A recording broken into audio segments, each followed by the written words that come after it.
나의 동역자 디모데와 나의 친척 누기오와 야손과 소시바더가 너희에게 문안하느니라. 이 편지를 기록하는 나 더디오도 주 안에서 너희에게 문안하노라. 나와 온 교회를 돌보아주는 가이오도 너희에게 문안하고, 이 성의 재무관 에라스도와 형제 구아도도 너희에게 문안하느니라. 아멘. 우리 로마서 16장 1절과 2절은 베베를 추천하는, 천거하는 내용이었고요. 그 다음에 3절부터 16절은 로마에 있는 그리스도인들을 로마 교회가 문안할 것을 말씀하신 내용이었습니다. 그리고 7절, 17절부터 20절까지는 교회가 서로 아주 가까이 문안하고 친교를 나누지만, 그러나 그렇다고 해서 아무에게나 친교할 수 없는 것이 교회다.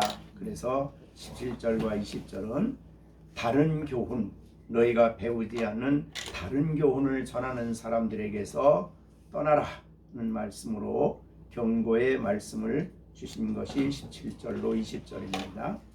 이제 21절로 23절은 고린도에서 이 로마서를 쓸 때에 바울과 함께 있었던 사람들이 중에서 로마 교회 성도들에게 문안하는 내용이 기록되어 있습니다.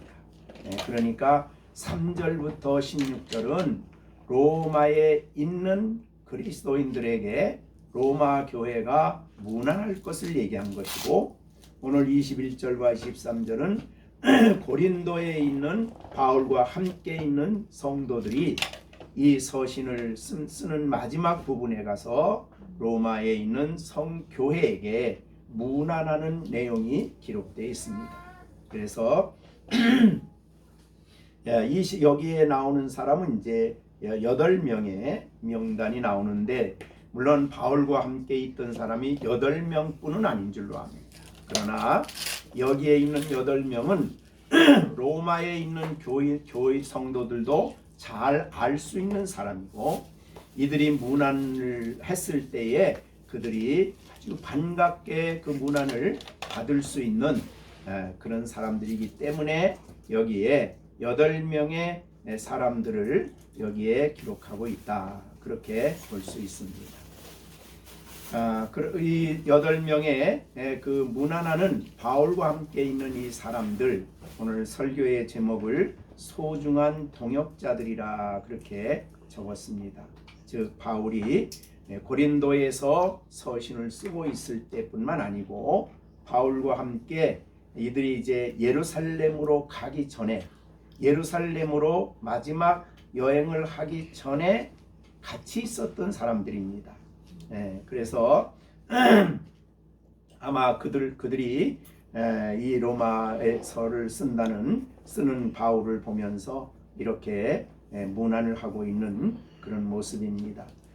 그런데 이 여기에 있는 사람들을 우리가 문안하는 내용을 볼 때에 우리가 앞에서 이미 문안이라는 말을 설명을 했습니다.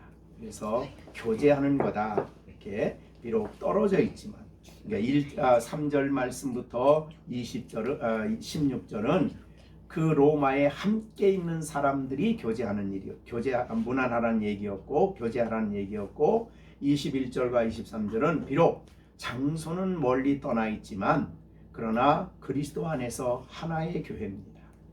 그리스도의 몸된 교회에 하나됨이 있기 때문에 그들에게 문안한다. 우리가 그 조지 가정이 그 먼 데서 그렇게 좀 집을 짓고 그런 소식을 들으면 반갑지요. 우리가 보지 않았어도, 만나본 사람도 아님에도 불구하고 우리가 그들의 그 소식을 듣고 반가워하듯이 우리가 이것이 바로 교회의 모습입니다. 그래서 여기에 나오는 사람들도 아마 로마에 있는 성도들이 서신을 읽으면서 이들의 문안하는 이 말을 듣고 굉장히 기뻤을 것이다. 그것은 이제 그들이 이미 알고 있는 사람들이었기 때문에. 물론 이 바울이 여기에 있을 때 다른 사람도 더 있었습니다. 누가가 있었을 것이고, 누가 늘 같이 있었으니까. 그 외에도 디도라든가 이런 다른 사람도 함께 있었겠지만, 그리고 예루살렘으로 가려고 하는 사람들도 여럿이 있었습니다. 그런데 그 중에서 여기에 이제 디모데를 얘기했고, 이런 그다음에 에라스도를 얘기했고, 근데 이 사람들 말고도 사실은 여러 사람들이 있었습니다. 그런데 그들에 대해서 이야기하지 않고 이 두 사람을 여기에다 추천하는 문안을 쓴 것은 로마에 있는 성도들이 과정은 어땠든 굉장히 그들과 아주 밀접히 알고 있는 사람들이었기 때문에 여기다 문안 인사를 했다, 이렇게 볼 수 있습니다. 자, 그러면 오늘 이 본문을 보면서 이런 생각을 들어갑니다. 이제 여기에 소개하는 사람이 8사람인데 그들의 무슨 전기를 쓰는 건 아닙니다. 그런데 이들의 모습 속에서 짧지만은 이들이 믿는 예수 그리스도, 또 이들 안에 있는 그리스도, 복음이 이 사람들을 얼마나 놀랍게 하나님의 사람들로 변화시켜서 썼는가 하는 것을 우리가 이 문안하는 이 사람들을 통해서 우리가 묵상을 할 수 있는 귀한 말씀이다, 그렇게 여겨집니다. 사실은 이들의 모습을 우리가 다 이 시간에 설명은 할 수는 없습니다만은, 그러나 여기에 기록된 사람들을 간단히 살펴보면서 우리가 하나님의 복음이 사람들을 얼마나 변화시키며, 또 그들 안에 있는 예수 그리스도가 이들을 얼마나 하나님의 교회에 그렇게 귀한 사람들로 변화시키는가 하는 것을 우리가 이 본문을 통해 묵상을 하면서 은혜를 받고자 합니다. 여기에 이제 디모데가 맨 먼저 나오는데요. 디모데는 바울 사도가 무엇으로 하냐면 나의 동역자라. 그렇게 디모데는 너무 유명하지요. 그러니까 사실은 바울 사도의 후계자라 할 만큼 굉장히 바울 사도의 귀한 동역자입니다. 동역자이면서 디모데는 바울의 1차 선교 여행 때에 바울을 통해 복음을 듣고 예수를 믿은 사람이에요. 그래서 이를 바울은 다른 서신에서는 아들이라 이런 표현을 썼어요. 그러니까 얼마나 그를 가까이 복음을 전해서 예수 믿게 한 사람이죠. 그렇게 했고, 이제 2차 선교 여행 때 사도행전 16장, 그러니까 14장이 1차 선교 여행인데 2차 선교 여행 때 사도행전 16장에서 바울이 그가 1차에 복음 전했던 더베, 루스드라 이 지역에 이르렀을 때에 디모데를 동역자로 부릅니다. 그래서 그가 2차 선교 여행 때 바울과 같이 동행을 해서 그가 마게도니아 선교회까지 가고 나중에 소아시아 전 선교 지역에 바울과 동행하면서 바울이 급하게 데살로니가에서 떠났을 때 바울은 이 베레아로 갔지만 그러나 남아서 그 교회들을 돌아보는 일을 했던 사람이 디모데입니다. 그러니까 뒤처리를 했던 사람이죠. 그렇게 그래서 바울은 디모데를 동역자라 그렇게 표현하고 있습니다. 바울은 디모데는 나의 동역자 디모데. 그러니까 아들이라고 한 것을 보면 나이가 굉장히 젊었습니다. 젊은 디모데죠. 그런데 바울과 한 10여 년 동안 2차, 3차 선교 여행에 함께 했습니다. 그는 이 사도행전 16장 1절에 보면 더베와 루스드라의 이름의 2차 선교 여행 때입니다. 거기 디모데라 하는 제자가 있었다. 그래서 이건 1차 선교여행의 열매입니다. 결실이죠. 그래서 디모데는 그 지역에 칭찬받는 형제라서 3절에 바울이 그를 데리고 떠나고자 할세 그에게 할례를 행했다. 유대인이지만 부모가 아버지가 헬라인이기 때문에 이게 할례를 행해서 선교에 유익하도록 그렇게 했습니다. 자, 그러면 바울이 디모데가 이제 우리가 디모데에 대한 내용은 굉장히 많습니다. 왜냐하면 디모데 전서나 디모데 후서, 그 다음에 사도행전, 그리고 여러 서신에 디모데에 대한 이야기가 나옵니다. 그렇기 때문에 그 내용을 우리가 다 살필 수는 없어요. 살필 수 없는데 그러나 여기에 바울이 내 동역자 디모데가 너희에게 문안한다. 이 말씀 속에서 우리는 디모데가 이렇게 아직도 젊은 청년이지만 바울을 통해 복음을 듣고 그가 예수를 영접하고 그가 인생의 새로운 그런 비전과 삶의 방향이 완전히 달라졌죠. 그래서 2차 선교여행에 바울을 따라 다녔고 그 다음에 바울이 이제 로마에 갇혀 있을 때에 디모데 후서를 썼는데 마지막에 그때 디모데는 에베소 교회를 돌보고 있었습니다. 그러니까 바울이 열심히 선교해 놓은 지역에 다니면서 교회를 안정시키고 복음을 전하고 이런 놀라운 일을 했던 사람이 바로 디모데다. 그렇게 볼 수 있습니다. 그러면 이런 디모데가 이렇게 하나님에 의하여 부름을 받고 이렇게 바울을 도와서 이런 놀라운 사역을 하는 사람으로 바꾸어지게 한 것이 과연 뭘까? 단순히 바울의 영향일까? 그렇지 않지요. 이것은 바로 그 안에 있는 예수 그리스도 때문입니다. 그리스도가 디모데 되게 했다. 그래서 제가 그 일반적으로 사람들이 그 전기를 씁니다. 전기를 쓰는 걸 전기를 대개 읽어보면 그 사람이 한 모든 일이 자세히 더 나아가서는 그가 어디 출신이고 어디에서 낳고 뭐 모든 걸 다 써요. 전기에.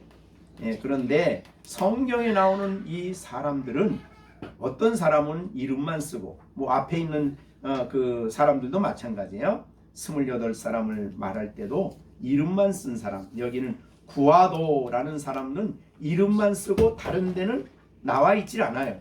어떤 설명도 없어요.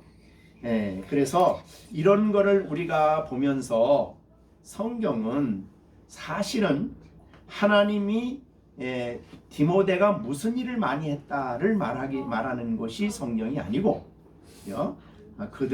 디모데를 어떻게 하나님이 이런 사람으로 성령께서 이 놀라운 하나님의 일꾼으로 바울의 동역자로 세워서 바울의 뒤를 이어 하나님의 교회를 세우는 이 큰 사역을 감당하게 했다는 것을 기록하는 하나님의 역사를 쓰다 보니 사실은 디모데에게 많은 어떤 디모데가 한 모든 일을 많이 생략을 하고 뒤에도 마찬가지입니다. 그러나 우리가 이들을 보면서 몇 가지 중요한 그런 교훈을 배울 수 있죠. 그 다음에 이제 우선은 본문을 설명합니다. 나의 동역자 디모데다 그랬고, 두 번째 나의 친척 누기오 야손 소시바도, 이 세 사람에 대한 얘기가 나옵니다.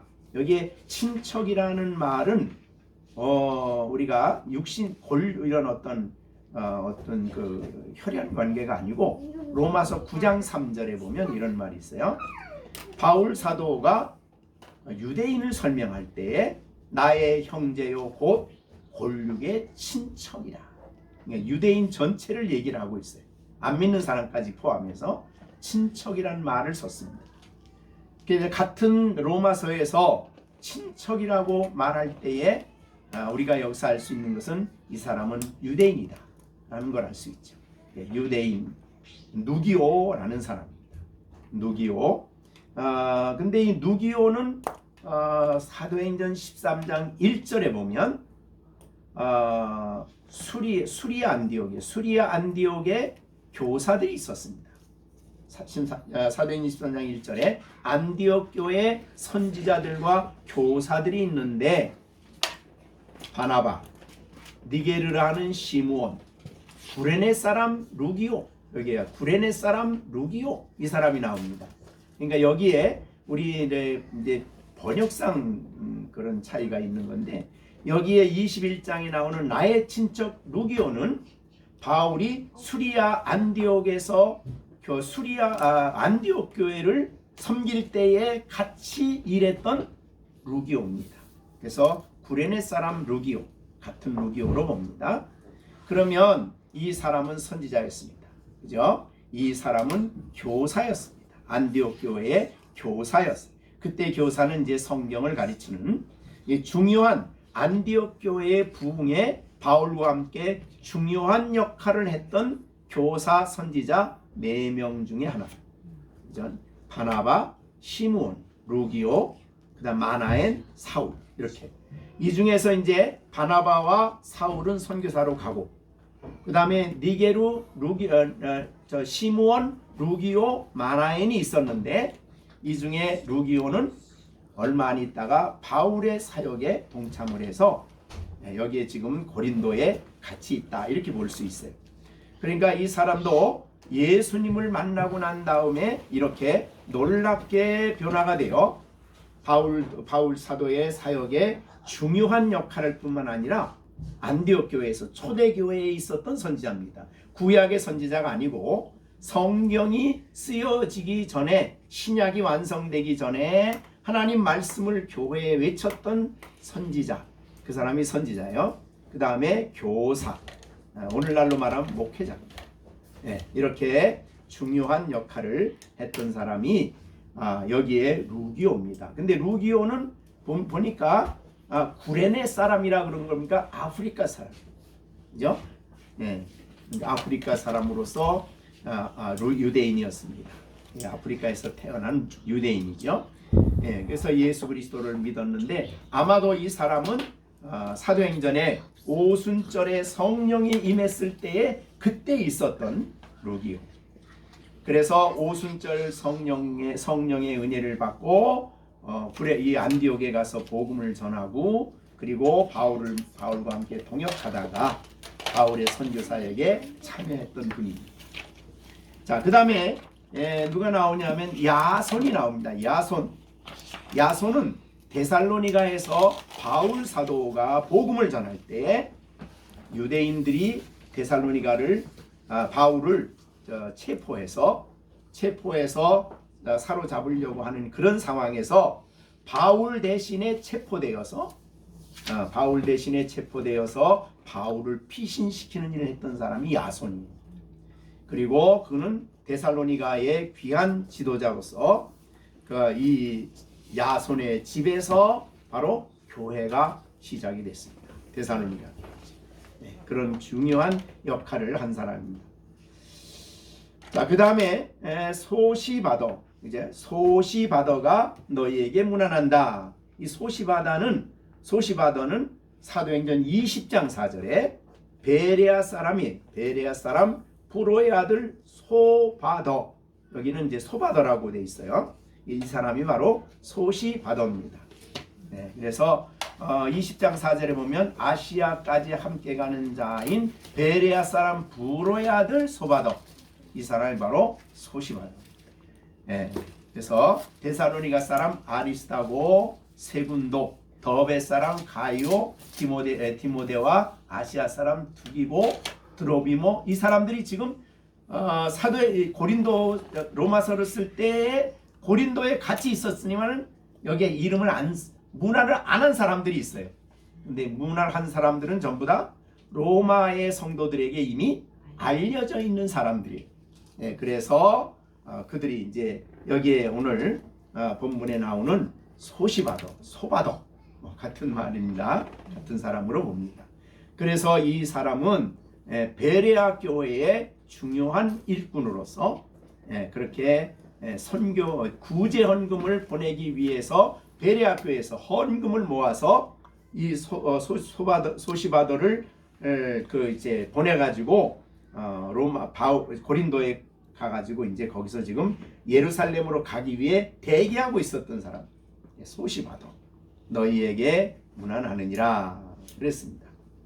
그 다음에 이제 22절에 이 편지를 기록하는 나 더디오, 이름 외우기 쉽죠? 더디오입니다. 더디 쓴다. 더디오. 그런데 이 더디오는 뭐 하는 사람이냐면 로마서를 기록하는 사람이에요. 그 말은 뭐냐면 바울이 직접 기록한 게 아니고 바울이 입으로 하나님 말씀을 전하면 그거를 옆에서 기록한 사람이 바로 더디오입니다. 왜 그러냐면 여러분이 알듯이 바울은 눈이 잘 안 보였어요. 그래서 너무 시력이 약해졌어요. 왜 약해졌을까? 예수님 만나고 난 다음에 장님이었다가 하나님이 뜨게 해주시긴 했지만 그 일로 인해서 시력이 엄청 약해졌어요. 그래서 갈라디아서를 쓰면서 너희들이 할 수만 있으면 내 눈이라도 빼서 나한테 줬을 거다 할 만큼 눈이 아주 안 좋았어요. 그러니까 하나님 성령의 감동으로 로마서를 1장 1절부터 쭉 얘기하면 더디오가 그거를 헬라어로 썼던 사람이에요. 더디오. 그래서 22절에 이 편지를 기록한, 이 편지는 로마서죠. 기록한 나 더디오도 주 안에서 너희에게 문안한다. 성경에 보면 그런 사람들이 많아요. 그래서 갈라디아서를 쓸 때도 갈라디아 6장 11절에 다른 더디오가 갈라디아서를 쓰고 그 다음에 맨 끝에다가 6장 11절에 내 손으로 너에게 이렇게 큰 글자로 쓴다. 그게 뭐예요? 사인하는 거예요. 사인. 그죠? 이 서신은 내가 쓴 거다. 하나님의 성령 감동으로 내가 쓴 거다. 그러니까 앞에 거는 다 다른 사람이 쓰고 뒤에 가서 큰 글씨로 눈이 안 보이니까 큰 글씨로 보이게 이렇게 해서 사인을 해서 하나님의 말씀을 마무리하는 거죠. 그것이 바로 이제 바울이었어요. 골로새서 4장 18절에도 나 바울은 친필로 이렇게 너에게 문안한다. 끝에 가서 그 글자만 쓰는 거예요. 그러면 바울이 골로새서를 본 사람, 골로새 교인들은 이건 바울이 쓴 거구나 이렇게 된 거죠. 성경에 보면 이렇게 대서하는 일들이 좀 있었어요. 대표적으로 예레미야서를 쓴 사람이 있죠. 예레미야서를 대서한 사람이 있어요. 그게 누구냐면 바룩이라는 사람. 바룩. 그래가지고 바룩이 예레미야가 하나님 말씀을 받아서 부르면은 바룩이 옆에서 대서를 했어요. 그래서 그걸 가지고 이제 여호야김 왕에게 가서 성경을 읽으니까 여호야김이 전부 다 자기 잘못했다는 거예요. 그리고 바벨론에서 멸망당한다는 거예요. 그래서 칼로 막 잘라가지고 불에다 태웠어요. 성경을. 이거 못됐죠. 그러니까 하나님이 다시 예레미야를 통해서 왕이 찢어버린 그 성경을 다시 써라. 그래서 2번 썼어요. 예레미야서는 두 번째 바룩이 또 다시 썼어요. 그것이 이제 예레미야서를 보면 나옵니다. 그 다음에 요한계시록도요. 사도 요한도 이 서신을 쓸 때 너무너무 눈이 안 보였어요. 그래가지고 나이도 많고 거의 100살 가까이 됐으니까 그래가지고 쓸 수가 없어 이 서신을. 근데 하나님의 계시가 왔어. 그럼 이제 그거를 자기가 입으로 구술하면 그때 한 사람이 7집사 중에 하나인 부로고로, 여기 이제 사도행전 6장 5절에 부로고로라는 7집사예요. 7집사 중에 한 사람이 사도 요한을 따라다니면서 수정을 들었어요. 수정을 들다가 계시록을 이제 대서한 거죠. 그러니까 그 당시에 사도들이 너무 나이가 많아가지고 불편하고 어려울 때 이제 젊은 집사들이나 젊은 분들이 옆에 가서 수정 들어주는 일을 했죠. 바울도 그렇게. 바울은 또 몸이 원체 나빠가지고 의사까지 옆에 붙었죠. 그래서 누가가 항상 옆에 다니면서 치료하고 뭐 그렇게 해줬어요. 참 하나님의 역사라는 게 우리가 알고 보면 그 사람은 에베소에서 일할 때는 여기 사도 바울의 앞치마만 갖다가 환자한테 얹어도 환자가 치료가 됐어요. 죽은 자를 살리는 것도 하고 그러니까 유두고도 죽었었잖아요. 그런데 자기는 맨날 아픈 거예요. 맨날 아파가지고 의사가 옆에서 맨날 돌봐야 돼. 그러니까 꼭 내가 건강해야만 주의를 합니다. 이거는 말이 안 되는 거예요. 그리스도인들은 어떤 상황에도 하나님이 그를 통해 일하도록 그렇게 역사를 하시는 걸 볼 수 있죠. 자, 어떻든 간에 더디오는 그런 사람이었어요. 그래서 편지를 로마서를 다 쓰면서 마지막에 이 편지를 기록한 나 더디오도 여러분들에게 로마에 있는 성도들에게 문안합니다 라고 안부를 전했어요. 그러니까 이 더디오도 로마에 있는 성도들이 너무너무 잘하는 사람이에요. 그러니까 그가 문안하는 이제 얘기를 들었을 때에 이름만 들어도 로마에 있는 성도들이 반가운 거예요. 반갑고 기쁜 거예요. 네, 그런 상황입니다. 그 다음에 23절 나와 온 교회를 돌보아주는 가이오. 이 사람은 이제 고린도 교회의 일꾼이에요. 고린도 교회의 일꾼이고 이 가이오도 고린도 교회의 고린도전서 1장 14절에 보면 바울이 고린도에 가서 복음 전할 때에 세례 준 사람이 딱 하나 있어. 그게 바로 이 가이오만 세례를 줬다 그랬어요. 그리고 다른 사람들한테 세례 안 줬어요. 고린도전서 1장 14절에 보면 세례를 주고 그가 세례를 받고 자기 집을 예배 처소로 사용을 했어요. 고린도의 가정교회가 처음 시작한 것이 바로 이 가이오 집이에요. 그래서 가이오는 여기 뭐라 하냐면 나를 돌보아 줬다. 그 말은 바울이 고린도에 있는 동안에 모든 일을 돌봤어요. 그 다음에 또 온 교회, 이게 온 교회가 무슨 교회요? 가정교회죠. 그죠? 가이오의 집. 그런 걸 보면 대개 지난번에도 말했지만은 가정교회를 한다 말은 그 집이 어느 정도 경제적인 윤택함이 있는 거예요. 그래서 집이 조그만 데 가정교회를 못 하잖아요. 좀 더 크고 이렇게 해서 가정교회 나중에 하다 사람이 많으면 아까 어느 주석에 보니까 그랬더라고요. 집에서 모여서 가정교회는 한 가정이 시작을 해. 한 가정이. 그러다가 두 가정 모이고 세 가정 모이다 보니까 좀 자리가 좁아. 그럼 이제 리모델링을 한대. 그 홀을. 그래가지고 거기서 모인다 그래. 이게 처음은 그렇게 이제 예배가 시작이 된 거죠. 자, 그래서 가이오는 고린도 교회의 가정교회를 할 수 있도록 장소를 제공한 사람이고 바울과 그 온 교회 성도들이 일할 수 있도록 돌보아 주었다. 돌보아 주었다는 내용이 뭐예요? 돌보아 주었다. 필요한 것을 공급해 주고 필요한 먹고 입고 그런 걸 다 돌본 거예요. 이것이 바로 가이오인데, 자, 이렇게 바울을 돌볼 수 있게 한 것이 도대체 뭐냐? 그게 쉬운 일이 아니잖아요. 그죠? 남남인데 만나가지고 뭐 그냥 집을 다 예배 처소로 내놓고 그 다음에 돌보아주고 막 어떻게 이런 일들이 가능하냐? 이게 복음이라 이 말이죠. 그죠? 복음을 받아들인 사람들, 복음을 그 마음속에 받아들여서 그 마음에 그가 그리스도 안에 있고 그리스도가 그 안에 있는 사람들, 그는 복음을 전파하고 복음을 전하는 이 일을 위해서는 기꺼이 헌신하게 되는데, 이것은 바로 그들 안에 있는 주님께서 그들을 감동시키고 주의 영이신 성령께서 그들을 감동시켜서 그렇게 이런 사람들로 만든 거죠. 그래서 이제 나중에 결론 부분에 그거 하겠습니다만은 굉장히 중요한 부분이죠.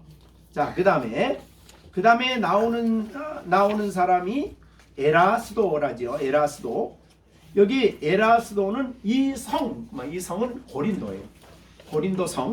고린도성의 재무관이에요. 재무관. 오늘날만 세무서장 정도 되는 사람이에요. 네, 그러니까 굉장히 그 지역에서는 굉장히 공무원으로서 그 당시에 세무서장 정도 된다면 굉장히 힘이 있는 사람이죠. 근데 그가 예수 그리스도를 믿었어요. 믿고 난 다음에 복음을 위해서 일하기 위해서 이제 에라스도가 이 주를 위해서 이제 같이 봉사하고 섬기는 그런 모습을 볼 수가 있습니다. 이 에라스도 바울의 선교 사역의 말년 마지막까지 바울을 도왔던 사람이 바로 이 에라스도입니다. 사도행전 19장 22절 디모데와 에라스도, 그러니까 예루살렘으로 갈 때에 고린도 교회에 재정 구제 헌금을 가지고 같이 예루살렘으로 올라갔던 사람이 에라스도. 네, 그러니까 그런 재정적인 그런 은사를 가지고 주를 위해서 많이 섬기는 일을 한 것이죠. 근데 디모데후서 4장 2절에도 에라스도가 나와요. 거기 뭐 에라스도는 고린도에 머물렀고 드로비모는 병들어 밀레도에 두었다. 한 지역에 굉장히 중요한 역할을 할 수 있는 사람입니다. 그 다음에 형제 구와도도 너희에게 문안한다. 이 형제라는 말은 그리스도 안의 형제예요. 그러니까 이 사람은 그리스도 안의 유대인은 뭐라고 친족이라 그러고, 이방인인데 그리스도 안의 형제는 이방인인데 그리스도 안의 형제예요. 자, 그래서 이렇게 한 가족같이 가족 공동체로 바울은 교회를 그렇게 이해하고, 이방인이지만은 같이 들어와서 형제로서 주를 위해서 같이 사명을 감당하는 그런 사람들이 된 것이죠. 자, 이렇게 해서 우리는 여기에 있는 사람들을 대충 살펴보았습니다. 자, 그런데 우리가 이들을 보면서 아까 말한 대로 무슨 전기를 읽는 건 아니에요. 이 사람의 전기를, 성경이 그 사람의 전기를 말해주진 않아요. 그러나 이제 중요한 거는 이 사람들이 이렇게 예수님을 믿고 주님을 알고 난 다음에 사람이 완전히 새로워져서, 그죠? 복음을 위해서 여러 방향에서 때로는 집을 예배처서로 또 돌아보는 일을, 또 바울을 위해서 뭐 대서하는 일을 여러 가지 방법으로 복음을 위해서 일하는 일꾼들이죠. 근데 하나같이 이들은 정말 성경에 다 기록은 하지 않았지만 하나님이 이들의 이름을 성경에 기록했다. 그래서 정말 이들이 귀한 하나님의 사람으로 쓰여진 사람들이다. 그런 것을 우리가 볼 수 있습니다. 자, 우리 신앙생활을 함에 있어서 우리 이제 히브리서 12장에 보면, 히브리서 12장에 보면은 이 허다한 증인이라는 말이 있어요. 그러니까 우리가 신앙생활을 하는데 이런 사람들은 우리에게 사실은 허다한 증인 중에 하나예요. 히브리서 11장에는 믿음의 위대한 사람들을 기록하고 난 다음에 12장에 이러므로 우리에게 구름같이 둘러싼 허다한 증인이 있다. 이 증인이 뭡니까? 너희가 가는 이 길이 옳다. 너희가 가는 이 길이 참 영생의 길이고 이 길이야말로 복된 길이다 라는 것을 증언해 주는 사람이 허다한 증인이에요. 그가 이제 히브리서 11장에 있는 것이고, 성경에 이렇게 로마서에도 기록을 하는 거예요. 이 사람들을. 그럼 이 사람들을 통해 하나님이 우리들에게, 지금 말씀을 듣는 우리에게 무슨 말을 하고 싶으냐 그 말이죠. 이 사람들은 너희의 증인이다. 너희가 이렇게 복음을 위해서 봉사하고 또 교회에서 헌신하고 또 복음을 위해서 일하는 이 일이 옳은 일이고, 이것이야말로 하나님 앞에 복된 일이라는 것을 증거해 주는 사람으로 이들을 여기다가 세웠다 그 말이죠. 그래서 우리가 이 사람들을 우리가 발견하는 것, 이 사람들이 어떤 사람인가를 아는 것은 우리에게 아주 복된 일이고 귀한 일이다 그 말이죠. C.S. 루이스라는 유명한 신학자인 C.S. 루이스는 그런 말했어요. 가장 우리가 할 수 있는 가장 위대한 일은 매일 하루를 우리의 마지막인 듯 살지만 100년 살 것처럼 계획을 세우는 하나님의 자녀들을 발견하는 것은 위대한 일이다 그랬어요. 그러니까 신앙에는 양면성이 있어요. 그래서 하나님이 내일 불러도 나 간다. 그러니까 오늘을 충실히 사는 거죠. 오늘을 아무렇게나 살 수 없어요. 너 오늘 하루밖에 못 살아 그럼 어떻게 살겠습니까? 하루밖에 못 사니까 먹고 마시고 놀고 즐기자. 그러진 않지요. 그렇죠? 내일 하나님 앞에 설 사람이. 자, 그러니까 오늘 하루밖에 살 날이 없다. 하나님 아침에 일어나면 하나님이 호흡을 주셔서 오늘 하루 산다. 그러면서도 100년을 살 것처럼 영적 계획을 세우고 살아가는 사람이에요. 자, 바울 사도 보십시오. 바울 사도는 차라리 떠나 주와 함께 있을 욕망이 강렬한 사람이에요. 언제든지. 그런데 바울은 1차 선교여행할 때, 2차 선교여행할 때 그걸로 끝난 거 아니죠. 3차 그걸로 끝난 거 아니죠. 로마로 갔다. 그 다음에 끝난 거 아니죠. 저 서바나까지 간다. 서바나까지 간 것에 대해서는 확실한 증거는 없어요. 그러니까 바울은 끊임없이 100년 살 것처럼 계획을 세우면서 한 사람이죠. 그러니까 우리는 오늘 내일 하나님이 부르시면 나는 간다 라면서 오늘 하루를 신실하게 사는 것이고 하나님의 뜻을 하나님을 기쁘시게 하려고 사는 것이고 그러나 동시에 100년을 사는 것처럼 하나님 인생의 계획을 세우고 하나님 앞에서 살아가는 사람이 정말 신앙의 사람인데 이런 사람들을 발견하는 일은 가장 복되고 위대한 일이다 그랬어요. 아까 그 루이스 얘기를 읽으면서 제가 그런 생각이 났어요. 여기에 보니까 여기에 나오는 이 바울뿐만 나의 바울이죠. 나의 동역자 디모데 또 누기오 야손 소디바도 그 다음에 더디오 가이오 그 다음에 에라스도 부아도 이런 사람들을 우리가 만나는 것은 신앙인들에게 위대한 일이다. 복된 일이다. 정말 위대한 일이다. 그래서 이 사람들을 우리가 잘 살펴야 된다 이 말이죠. 자, 그럼 이들이 이렇게 복음을 위해서 이런 사람으로 살아갈 수 있도록 변화시켜줬어요. 이 사람이 갑자기 믿은 사람이 아니에요. 예수님을 바울을 통해 만난 사람들이거든요. 다. 자, 그러면 만나기 전에 하나님을 모르고 복음을 몰랐을 때에 이 사람들은 어떻게 살았을까? 다른 사람하고 별 차이 없이 살았겠죠. 그죠?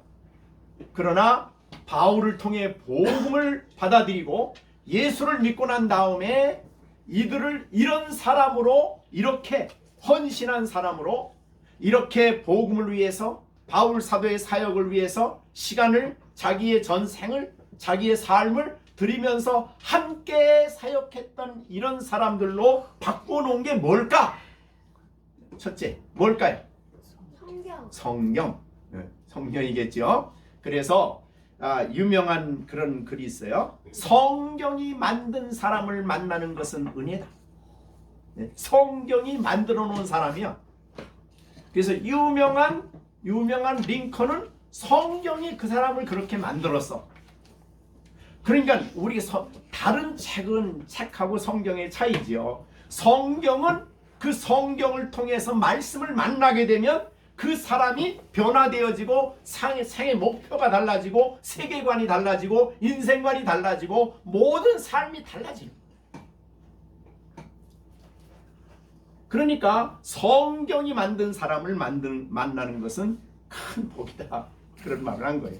자, 교회 역사에 있어서 위대한 사람들을 우리가 위대하다고 볼 수 있는 큰 일을 하는 사람들이나 작은 일을 한 사람들이나 하나님의 나라를 위해서 일한 사람은 다 성경이 만든 사람들이에요.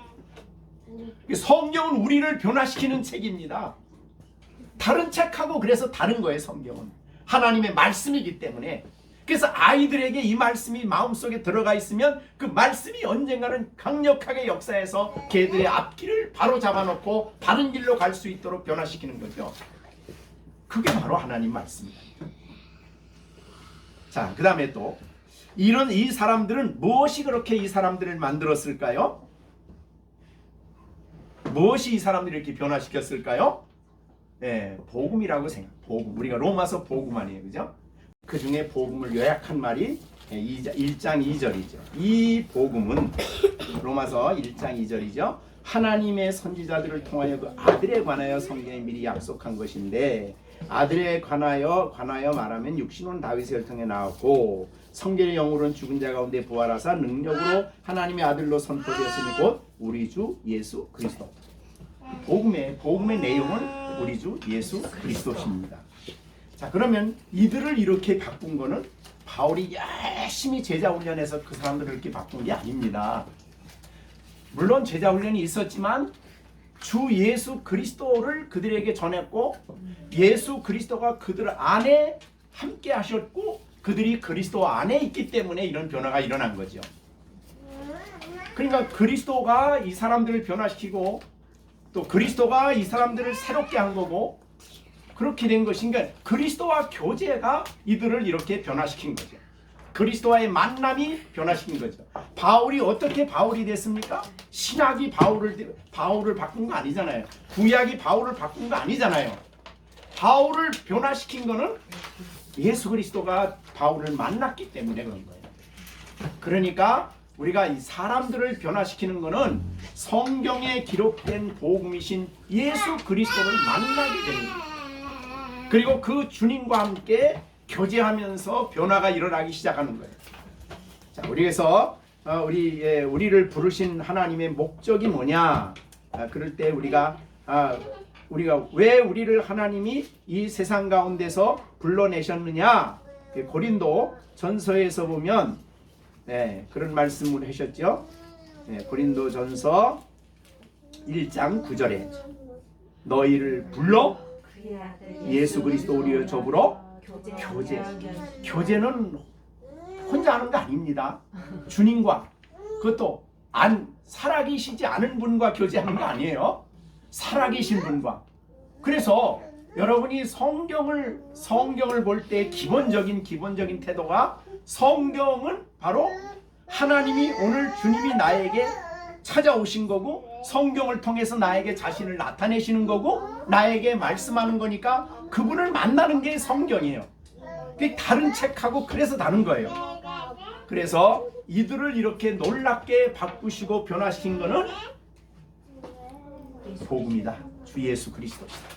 그래서 주 예수 그리스도가 내 안에 임재하시면 그분이 내게 주인이 되는 것이고 그분이 내가 그리스도가 되는 것이고 나에게 구속자이신 대속죄자이신 예수가 되는 것이죠.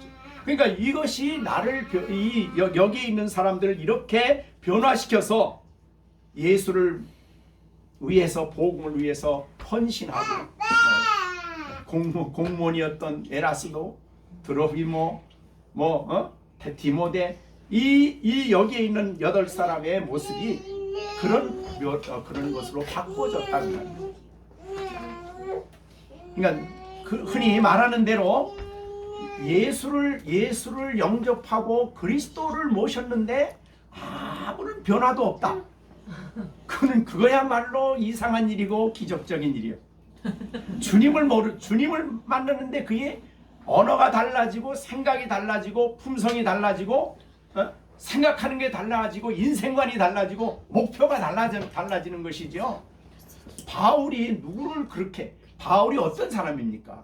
교회를 박해하고 그 교만하고 자기 의에 가득 찼고 막 그런 사람이 예수님을 만났는데 그렇게 달라진 거예요. 그러니까 바울이 위대하다고 성경은 쓰질 않아요. 늘 말하지만 바울은 나는 죄인 중에 괴수고 성도들 중에 지극히 작은 자도 가장 작은 자고 그게 바울의 자기 간증이에요.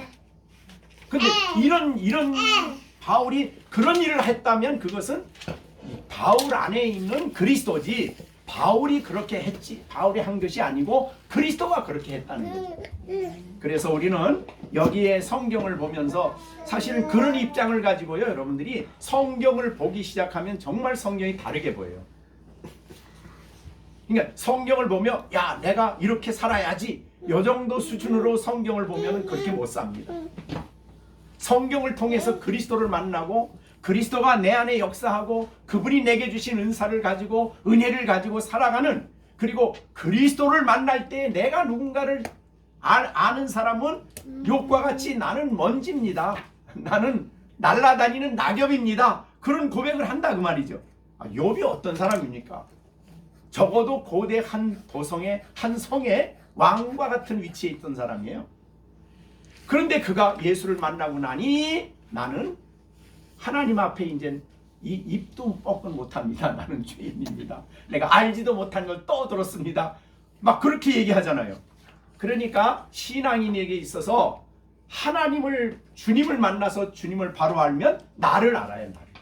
나를 알면 주님을 알고 주님을 붙들고 주님을 의지하고 살아간다 이 말이죠. 그게 바로 여기에 있는 사람들의 모습이에요. 그래서 저는 이 본문을 보면서 왜 이 사람들의 이름을 이렇게 기록했을까? 그것은 바로 복음이 만들어 놓은 사람들이다.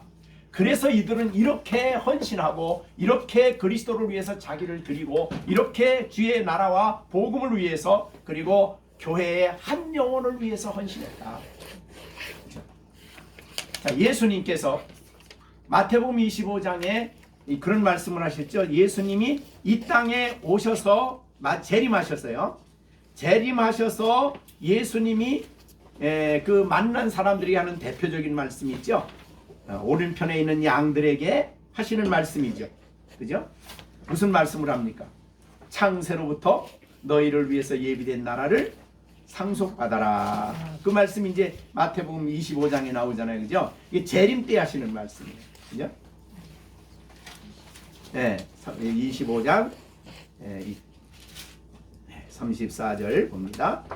임금이 오른편에 있는 자들에게 아버지께 복받을 자들이여, 나와 창세로부터 너희를 위해서 예비된 나라를 상속받아라. 그런데 상속받아라 그러고 놓고는 주님을 섬기는 방법을 얘기하지요. 자, 내가 줄일 때 너희가 먹을 것 주었고, 목마를 때 마시게 했고, 나그네 되었을 때 영접하고, 벗었을 때 옷 입혔고, 병들었을 때 돌보았고, 옥에 갇혔을 때 와서 보았다. 그러니까 언제 내가 우리가 그렇게 했습니까? 그랬더니 40절에 임금이 대답하여 이르되 내가 진실로 너희에게 이르노니 너희가 여기 내 형제 중에 지극히 큰 자가 아니에요. 지극히 작은 자 하나에게 한 것이고 내게 한 거다. 그럼 지극히 작은 자가 누굽니까? 여기서 앞에서 얘기했잖아요. 그죠? 목마른 자, 헐벗은 자, 병든 자, 네? 갇힌 자, 뭐 그런 사람들이요. 그런 사람들이 하는 게 그게 나한테 하는 거다, 이런 말이죠. 그래서 그런 가치관을 그런 가치관을 어떻게 갖냐고요. 예수 모르는 사람이, 그죠? 가난한 사람에게 하면서 교회에서도 작은 자에게 하면서 이거를 주님께 한다고 하는 그런 이해를 어떻게 하냐고요. 그러니까 여기에 이제 그 교회를 돌아보면서도 그 한 사람에게 교회에 있는 그 가이오가 교회에 있는 성도들을 돌아보면서 어떤 생각을 하냐면 사실은 죽게 하듯 하는 거죠. 주님께 하듯. 그죠? 그러니까 이런 생각. 세상은 권력 있고 큰 사람이 권세가 있고 그 앞에 머리를 숙이지. 그런데 하나님의 교회는 지극히 작은 자에게 머리를 숙이는 거예요. 섬기는 거예요. 그래서 가정이죠.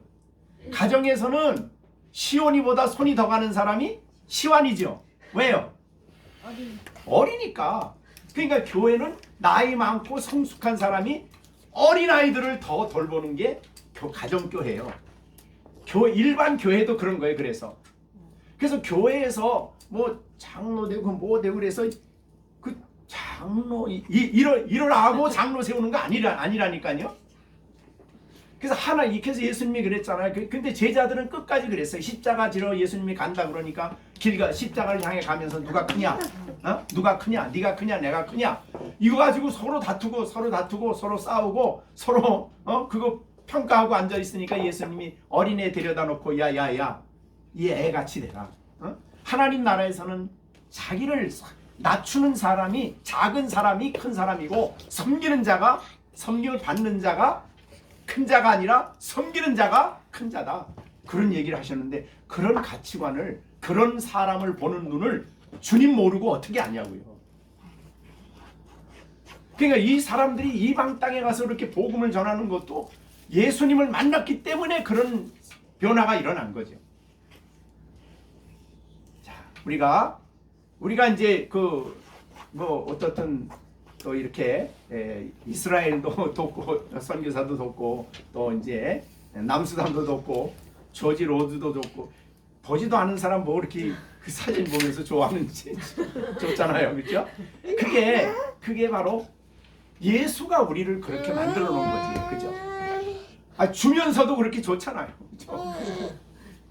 그러니까 이게 우리를 만드는 복음이고 우리가 우리 안에 있는 로마서 1장부터 6장까지 만들어낸 복음이 우리 안에 우리를 변화시키는 그런 역사를 만들었다 이 말이죠. 그 다음에 세 번째로 우리가 할 수 있는 것은 이런 사람이 이런 삶을 살아갈 수 있는 힘이 뭐냐? 그것은 성령의 역사지. 로마서 8장에 있는 대로. 그러니까 성령이 이들을 이렇게 하게 감동을 주신 거죠. 여러분 초대교회가 예루살렘 교회가 성령 받을 때는 여러 지역에서 유대인들이 모였잖아요. 그러니까 엄청 많이 모였어. 근데 한 번 설교했는데 3,000명이 돌아오고 또 그 다음에 5,000명 오고 막 10,000명 오고 막 온 예루살렘이 믿는 사람들이 꽉 차게 생겼어. 그러니까 바리새인들이 사례드린 공회원이 사도들을 불러다가 왜 예수 믿는 사람을 온 성에 가득하게 만드냐 이렇게 말할 정도. 그러니 그들이 와서 하루만 있었던 거 아니잖아요. 올 때는 오순절 끝나고 돌아갈 걸 생각했는데 거기서 은혜 받다 보니까 가져온 게 다 떨어졌어. 그럼 어떻게 돼요, 그 사람들? 그래서 예루살렘에 재산이 있는 사람들, 예루살렘에 있는 사람들이 자기 걸 다 팔아가지고 서로 공유했다 그랬어요. 공유. 그건 아주 특수한 상황이에요. 근데 그 공유하게 하고 밭을 팔아 갖다 두고 이런 바나바가 그런 일을 하는 것은 누가 시켜한 게 아니고 억지로 사도들이 그렇게 만든 게 아니죠. 그래서 칼 막스가 잘못한 게 뭐냐면 혁명을 통해서 모두가 공산할 수 있는 사회를 만들자. 이게 칼 막스 아니에요. 그 사도행전에서 그 영감을 받았다는 거 아니에요, 칼 막스가. 그런데 성경을 잘못 본 거죠. 성령의 감동을 받은 사람들이 한 거지 누가 시켜서 한 게 아니잖아요. 성령의 능력이 그들을 그렇게 하게 만드는 거죠. 그것도 자원해서 막 기쁨이 넘쳐서 감사해서 그러는 거죠. 이게 바로 하나님의 복음이 만들어내는 하나님의 복음이 만든 사람들의 모습이다. 그래서 이들의 모습 속에는 예수님의 향기가 드러납니다. 그죠? 예수님의 향기를 맡을 수 있어요. 이들에게서. 네? 너무너무 아름다운 거죠.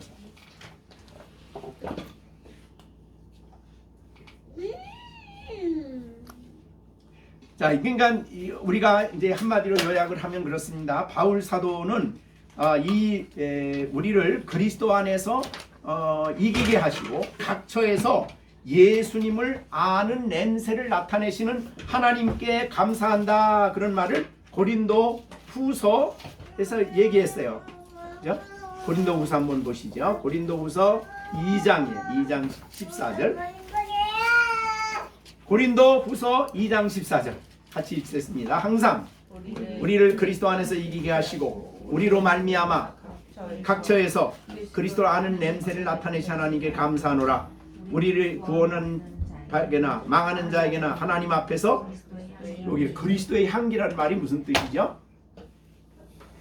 그 사람을 주의 깊게 보면 향기가 나. 굉장히 어려운 말이죠. 향기가 나. 근데 그 향기를 가만히 맡아보면은 누구 향기예요?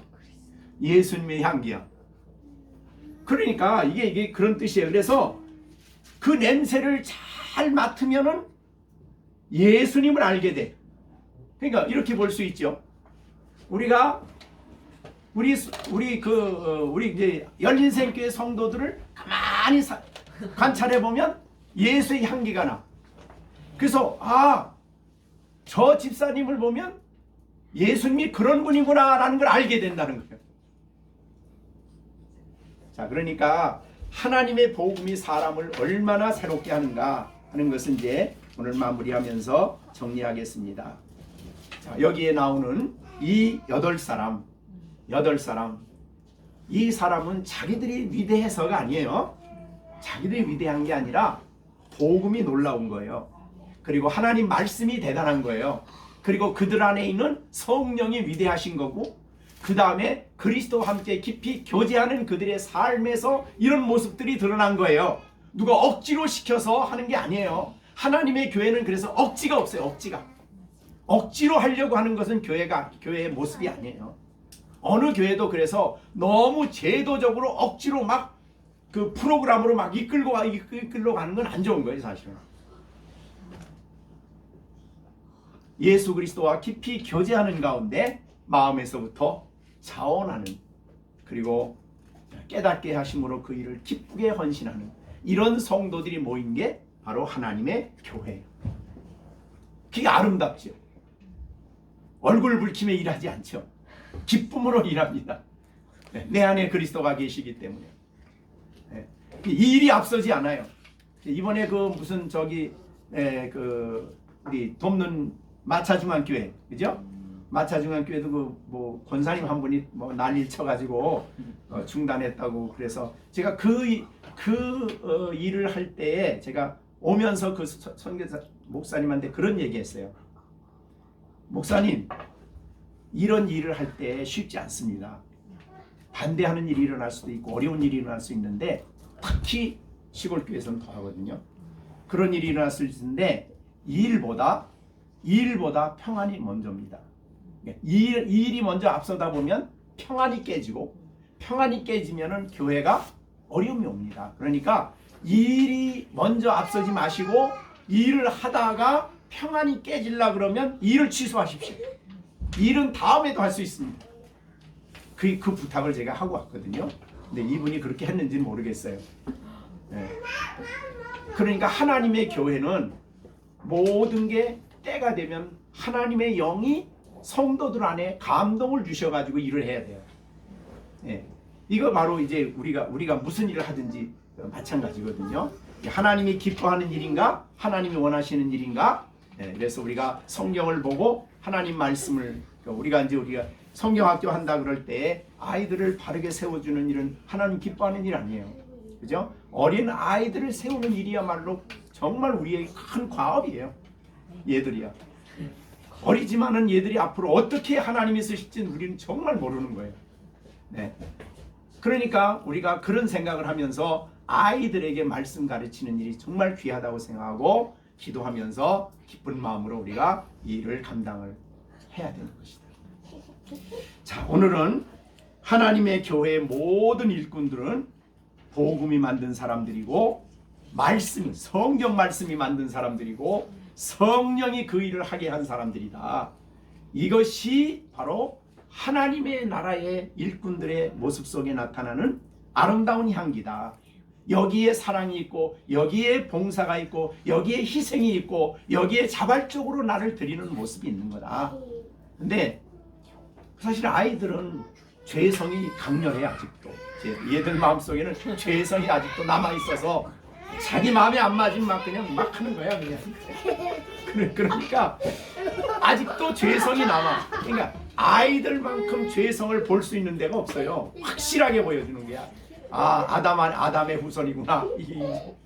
죄성을 가졌지만 이런 마음들에게 진리가 숨겨지고 주님이 그 마음속에 역사하기 시작하면 언젠가 그 마음에 변화가 일어나고 새로움이 일어나고 하나님이 그렇게 아름다운 사람으로 바꿔준다. 자, 이런 걸 생각하면서 여러분들이 우리 서로 하나님의 교회 아름다운 동역자들로 서로 사랑하고, 예. 자, 우리 사랑합시다. 그게 아니에요. 여러분이 은혜를 받고 주님과 교제하고 이게 잘 돼야 사랑이 자연스럽게 우리 가운데 솟아나는 거예요. 희생이 일어나고. 그렇게 해서 하나님의 교회를 아름답게 섬겨나가는 주의 사람들이 되어지기를 간절히 바랍니다. 목회자의 동역자요, 서로에게 동역자요, 서로에게 아름답게 서로 협력하는 귀한 신앙의 사람들인 힘을 믿습니다. 기도하겠습니다.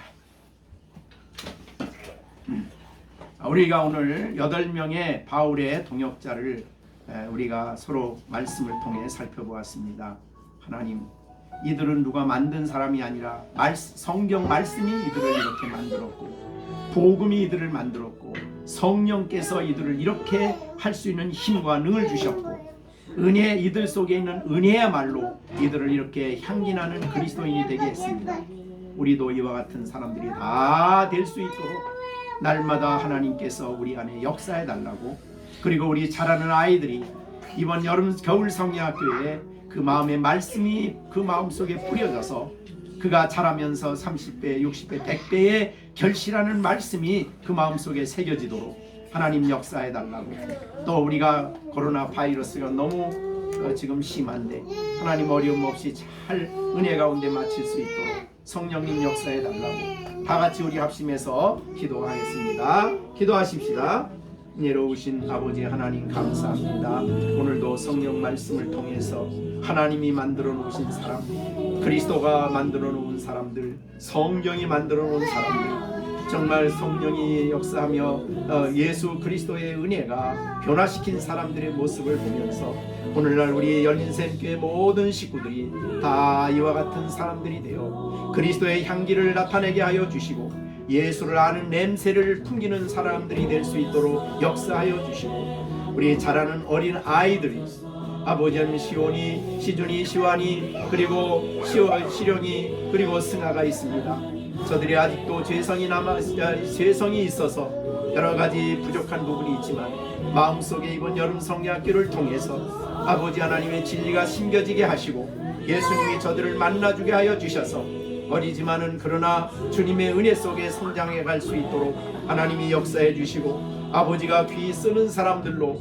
이 시대에 그리스도를 드러내며 아름다운 향기를 드러내는 복된 사람들로 만들어 주시는 놀라운 역사가 있게 하여 주시옵소서. 오늘도 이 말씀으로 우리를 가르치시고 교훈하신 하나님께 감사를 돌렸고 예수님의 이름으로 기도하옵나이다. 아멘. 됐습니다. 이제는 우리 주 예수 그리스도의 은혜와 하나님 아버지의 넓고 크신 사랑과 성령의 교통, 감화, 인도하심이 오늘도 주의 말씀을 듣고 하나님 앞에 변화된 사람으로 주 앞에 살 것을 다짐하는 성도들 가운데 이제로부터 영원토록 함께 계실지어다. 아멘.